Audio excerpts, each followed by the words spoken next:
बिस्मिल्लाहिर्रहमानिर्रहीम। एक्सरसाइज 4.4 का इस क्वेश्चन के अंदर हमें कह रहे हैं कि ये फाइंड करें p plus q plus r की वैल्यू फाइंड करें।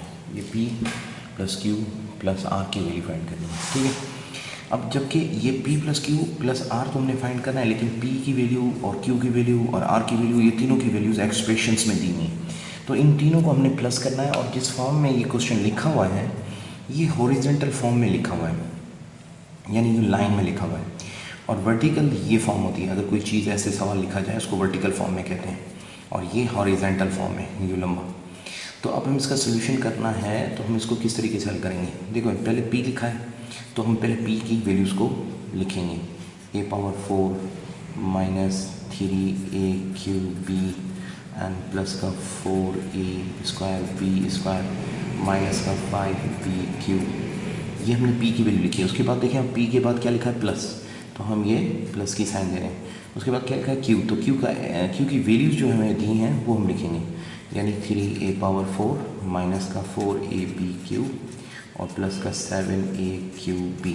अब यहाँ लाइन ख़त्म होगी लेकिन वैल्यू कंटिन्यू है, तो आप क्या करेंगे कि ये जो इज़िकल्स टू यहाँ लगा हुआ है, इसे इज़िकल्स टू से थोड़ा छोड़कर आगे हम वैल्यू को कंटिन्यू रखेंगे, यानी यहाँ से बिल्कुल इसके नीचे से नहीं, थोड़ा सा आगे कंटिन्यू रखेंगे। ये लिखने का तरीका है, इससे पता चलेगा कि ये वैल्यू अभी कंटिन्यू है, न्यू वैल्यू नहीं है।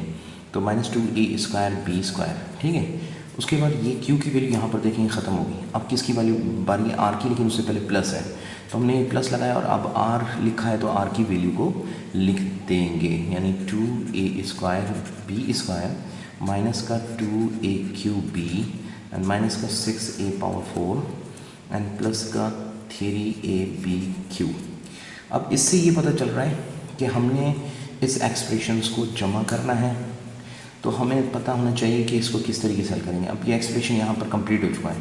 जैसे ही नई लाइन का एक्सप्रेशन आएगा तो हम क्या करेंगे कि इज़िकल्स टू की साइन लगाएंगे। हम यहाँ पर इज़िकल्स टू की साइन यहीं इसके नीचे लगाएंगे और एक लाइन छोड़कर लगाएंगे, ताकि पता चले ये एक्सप्रेशन और ये एक्सप्रेशन अब जुदा है, ये दूसरी दफ़ा स्टार्ट ले रहा है।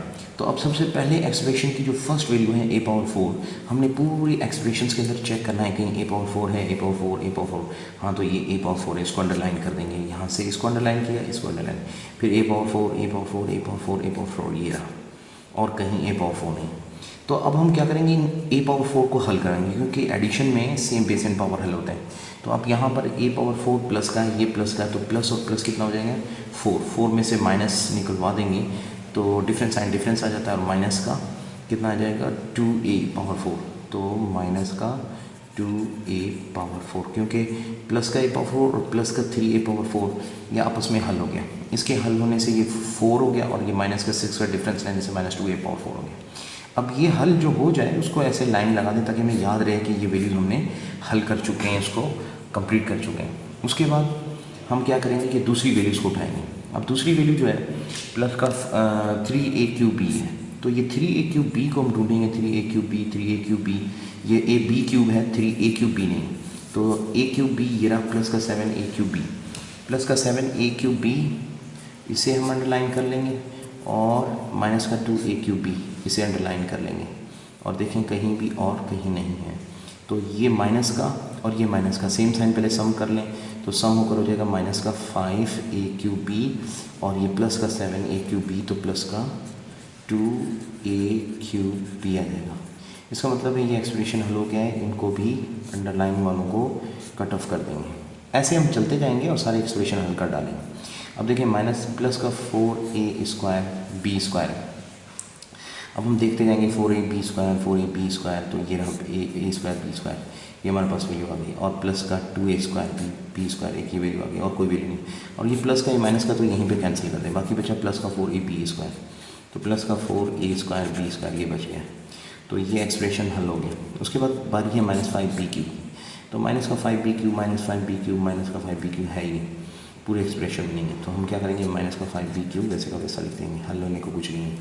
उसके बाद इसे भी काट देंगे। उसके बाद हम देखेंगे माइनस का 4ab³, एक ये है, इसको अंडरलाइन कर देंगे, और फिर माइनस का 4ab³ यहाँ पर है, ये प्लस का 3ab³ है।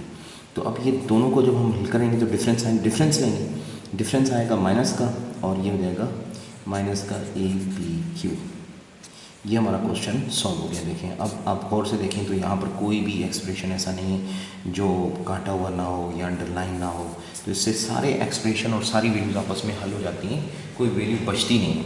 तो ये हमारे इस क्वेश्चन P + Q + R का क्वेश्चन नंबर 3 एक्सरसाइज 4.4 का इसका सोल्यूशन आ गया। ये एक्सरसाइज 4.4 के क्वेश्चन का आंसर आ गया। अब उसके बाद हमें जो हल करना है नेक्स्ट क्वेश्चन है, वो नेक्स्ट क्वेश्चन देखिएगा कि किस तरीके से हल होगा। वो भी इसी तरह का एक क्वेश्चन है, लेकिन उसमें थोड़ी सी वैल्यू चेंज है। यानी इसमें लिखा है क्वेश्चन नंबर 3 नहीं है, क्वेश्चन नंबर 4। क्वेश्चन नंबर 3 हम हल कर चुके हैं। क्वेश्चन नंबर 4, क्वेश्चन नंबर 4 में है कि 3x - 4y और -2z, इस एक्सप्रेशन को हल करना है। तो हम बुक में देख रहे हैं कि x और y और z की हमें अलग अलग एक्सप्रेशंस की वैल्यूज़ दी हैं। जैसे इधर जहाँ यहाँ पर P Q R की वैल्यूज़ दी थी, इसी तरीके से इसकी भी वैल्यूज़ दी हैं। तो अब इनकी वैल्यूज़ को हम हल करने के लिए इनकी वैल्यूज़ को पुट करवाएंगे, इसका सोल्यूशन करेंगे। इसकी वैल्यूज़ बुक में से आप देख लें और इसकी जगह पर पुट करवाते जाएँ। कैसे पुट करवाएंगे, तो ये देखें सोल्यूशन हम क्या करेंगे, 3 लिखेंगे। अब x है तो ब्रैकेट लगाएंगे, क्योंकि x 3 के साथ क्या हो रहा है, मल्टीप्लाई। तो मल्टीप्लाई करने के लिए हमें यहाँ ब्रैकेट देंगे, तो ये 3x की तमाम वैल्यू से मल्टीप्लाई हो जाएगा और बिल्कुल क्वेश्चन की तरह सॉल्व हो जाएगा। 3x, अब x की वैल्यू जो बुक में दी है वो दी है x की वैल्यू 3x³ - 7x² और -9x और +7। ये हमें x की वैल्यू मिली है। ये देखें बुक के अंदर लिखी हुई है, ये देखें x की वैल्यू, ये है 3x, तो x की वैल्यू ये है, y तो y की वैल्यू है, z ये z की वैल्यू। तो हम जो वैल्यूज़ हमें गिवन है वो हम वैल्यूज़ पुट करते चले जाएंगे। अच्छा, उसके बाद है क्वेश्चन में देखिए -4 लिखा है, तो हम यहाँ लिखेंगे -4, फिर ब्रैकेट देंगे क्योंकि -4 y के साथ मल्टीप्लाई हो रहा है। तो y की जो वैल्यूज़ हैं वो हम पुट करवाएंगे 12x³ और +3x² और -13x और +1, ये हमारे पास वैल्यूज़ आ गई। उसके बाद अभी एक्सप्रेशन कंटिन्यू है तो कोई बात नहीं है, इसी यहाँ लगा हुआ है। इसी के बाद आप क्या करेंगे, थोड़ा सा छोड़कर आप लिखेंगे, इससे पता चलेगा कि एक्सप्रेशन कंटिन्यू है। -2 और फिर ब्रैकेट में ये z है, तो z की जगह पर z की वैल्यूज़ को लिखना शुरू करेंगे। अब z की वैल्यूज़ क्या हैं, तो हमारे पास बुक में लिखेंगे 6x³ और -5x² और -6x और +4, ये हमारे पास वैल्यू है। 6x³ - 5x² -6x +4, ये हमारे पास क्वेश्चन कंप्लीट हो गया। अच्छा, अब हम अगला स्टेप क्या करेंगे, ज़ाहिर है अगला स्टेप यही हो रहा है कि तमाम वैल्यूज़ जैसे ये 3 है, ये सब इनके साथ मल्टीप्लाई हो रहा है, -4 इनके साथ मल्टीप्लाई हो रहा है और ये -2 इनके साथ मल्टीप्लाई होगा। तो ये मल्टीप्लाई करवाएंगे इनको।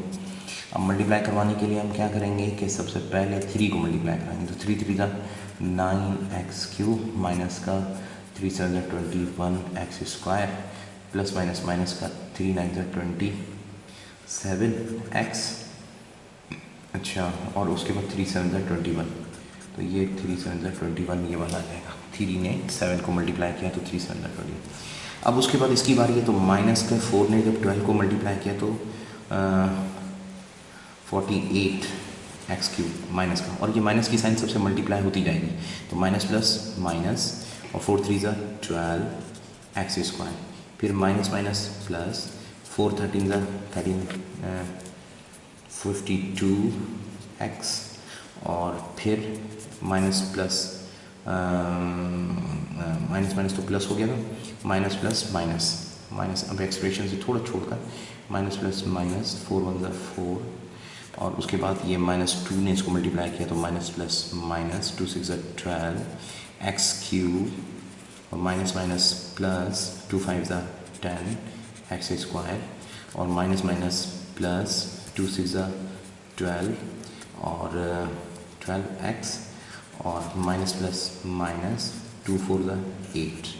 ये हमारे पास एक्सप्रेशन आ गया, कंप्लीट मल्टीप्लाई हो गया। अब इस एक्सप्रेशन को भी हम वैसे ही सॉल्व करेंगे जैसे पिछला क्वेश्चन सॉल्व किया था। जब हमें इस तरह से लेंथी क्वेश्चन मिल रहा है तो हम उसको क्या करेंगे, फर्स्ट वाले को अंडरलाइन कर लेंगे। इस तरीके से करने से क्या होता है, कोई एक्सप्रेशन रहता नहीं है और कोई गलती होने के चांसेस जो हैं कम हो जाते हैं, गलती नहीं होता फिर। अब देखिए यहाँ पर x बेस पावर देखना है हमने, x³ है तो हमने ढूंढना है x³, तो ये रहा x³, इसको अंडरलाइन कर देंगे। फिर देखेंगे x³ ये रहे, इसके अलावा x³ कोई है नहीं। तो हम इन तीनों को आपस में सॉल्व करने के लिए 48 और 12 ये 50 और 10 60, माइनस के 60 में से प्लस का 9 निकाल दो, डिफरेंस साइन डिफरेंस लेंगे तो माइनस के 60 में से प्लस का 9 निकलेगा तो बचेगा माइनस का 51x3, बेस पावर तो वही रहेगा ना। अब ये एक्सप्रेशंस हल हो गए आपस में, तो इनको हम काट देंगे। अब पहले एक्सप्रेशन के बाद दूसरे की बारी, फिर दूसरे के बाद तीसरे, तीसरे के बाद चौथा, ऐसे करते जाएंगे। अब -21x², अब हम बेस पावर देखना है, कोफिशिएंट नहीं देखना है -21, हमने पावर देखना है और बेस देखनी है x²। तो x² एक ये रहा, x² एक ये रहा, तो 3 एक्सप्रेशन हैं, एक ये है, एक ये है और एक ये है। अब ये 21 और -12 है और ये 10 है। अगर हम इन दोनों को पहले हल कर लें तो आसानी से हल हो रहा है कि -12 में से 10 जब प्लस का होगा तो डिफरेंस साइन डिफरेंस लेंगे तो माइनस का 2x² और माइनस का 2x² और ये माइनस का 21 तो माइनस का 23x² हो जाएगा, क्योंकि सेम साइन में सम हो जाएंगे। अच्छा, अब ये एक्सप्रेशन भी काटते चले जाएंगे, ये ना भूलें। उसके बाद थर्ड एक्सप्रेशन की बारी शुरू हो जाएगी, तो हम लिखेंगे माइनस का 27x है और माइनस का 27x। अब x देखेंगे, एक ये रहा x और x ये रहा। अब देखा जाए तो ये 52 है और ये 12 है। 52, 10, 62, 64। अच्छा, 64 में से 27, तो 64 में से 27 को अगर हम सब्ट्रैक्ट करवाते हैं, 14 में 7 7 और 5 में से 2 गए तो 3, तो ये बचेगा एक्सप्रेशन प्लस का, क्योंकि ग्रेटर डिजिट्स जो है वो प्लस की, तो प्लस का 37x और डिफरेंस साइन डिफरेंस, क्योंकि अब डिजिट रह गए, ये तो हल हो गए, ये इनको हमने काट दिए हैं। अब डिजिट्स में प्लस का 21, माइनस का 4, माइनस का 8, तो माइनस का 4 माइनस का 8 मिलकर हो जाएगा, सेम साइन है तो सम लेकर माइनस का 12। अच्छा, माइनस का 12 21 में से जब हम सब्ट्रैक्ट करवाएंगे, क्योंकि डिफरेंस साइन है, 11 में से 2 गया 9 और 1 में से 1 गया 0, तो 9 बचेगा, लेकिन किसका? प्लस का, क्योंकि ये माइनस का 12 था और ये प्लस का 21, तो माइनस का 9 खाली बचेगा और ये इस क्वेश्चन का आंसर आ गया। ठीक है, ये कंप्लीट इसका हो गया आंसर। तो ये क्वेश्चन भी सॉल्व हो गया, क्वेश्चन नंबर 4। इस तरीके से ये 3 और 4 दोनों क्वेश्चन सॉल्व हो गए। अब ये क्वेश्चन नंबर 3 था, इसको हमने हल किया। उसी एक तरीके से हमने ये वाला क्वेश्चन हल किया, 3x - 4y - 2z, और उसके एक्सप्रेशन को लिखा 3 का और उसके साथ मल्टीप्लाई करते चले गए और फिर इस तरह से काटते चले गए, तो हमारी सारी वैल्यूज़ हल हो गई, कोई वैल्यू बाकी बची नहीं, और ये हमारा आंसर आ गया -51x³ - 23x² प्लस का 37x माइनस का 9। ये हमारा इस क्वेश्चन नंबर 3 और 4 का आंसर आ गया। 4.4 के बाद है 4.4 का नेक्स्ट क्वेश्चन है, और उसका तरीका थोड़ा सा चेंज लॉजिकल है, तो उसको दूसरे नेक्स्ट वीडियो में आप उसको देखिएगा किस तरीके से हल किया गया है।